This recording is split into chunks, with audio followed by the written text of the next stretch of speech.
അള്ളാഹ്ക്ക് ഇഷ്ടപ്പെട്ട ഒരാൾ ദുആ ചെയ്താൽ ഓൻ ദ്വാരക്കലേ ഉണ്ടാകൂ, ഉത്തരം വൈകും. കാരണം ഇന്നി ഉഹിബ്ബു അൻ അസ്മഅ സൗതഹു, അവന്റെ ശബ്ദം എനിക്കിഷ്ടമാണ്. ധാരാളം ആളുകൾ പറയുന്നു പ്രാർത്ഥിച്ചിട്ടൊന്നും കാര്യമില്ല, ഉത്തരം കിട്ടുന്നില്ല. നമ്മുടെ അഖീദ നമ്മൾ പറഞ്ഞു കൊടുക്കുന്നില്ല. അഖീദ പഠനം ഉമ്മത്തിന് ഒരു ബേസിക് ലെവലിലെങ്കിലും ആവശ്യമാണ്, വളരെ ആവശ്യമാണ്. ഒരാൾ അള്ളാഹുവിനോട് ദുആ ചെയ്യുകയാണെങ്കിൽ അത്താഹുല്ലാഹു സിക്കന്ദരി ഹിക്കമ, അതിന് ഷറഹ് നൂറുകണക്കിന് ഷറഹുകളുണ്ട്.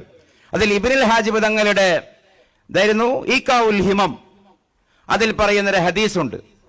ഒരാൾ അള്ളാഹുവിനോട് ദുആ ചെയ്യുകയാണെങ്കിൽ അള്ളാഹു ജിബ്രീൽ അലൈഹിസ്സലാമിനോട് ചോദിക്കും, അലാ തസ്മഉ ദഅവത അബ്ദി കദാ വകദാ, ഇന്നാൽ ഇന്ന മനുഷ്യൻ എന്നോട് ദുആ ചെയ്യുന്നത് ജിബ്രീലെ നീ കേൾക്കുന്നില്ലേ?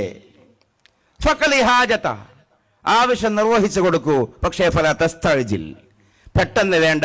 ഫഇന്നി ഉഹിബ്ബു അൻ അസ്മഅ സൗത, ഇതാണ് ഇസ്ലാം. കാരണം ആ മനുഷ്യന്റെ ശബ്ദം കേൾക്കാൻ എനിക്ക് നല്ല രസം കിട്ടുന്നുണ്ട്. ആ മനുഷ്യന്റെ ദുആ ആവശ്യം പരിഹരിച്ചു കൊടുക്കൂ, പക്ഷേ ഫലാ തസ്തഅജിൽ, വെയിറ്റ് ചെയ്യൂ, പെട്ടെന്ന് സാധിപ്പിച്ചു കൊടുക്കണ്ട.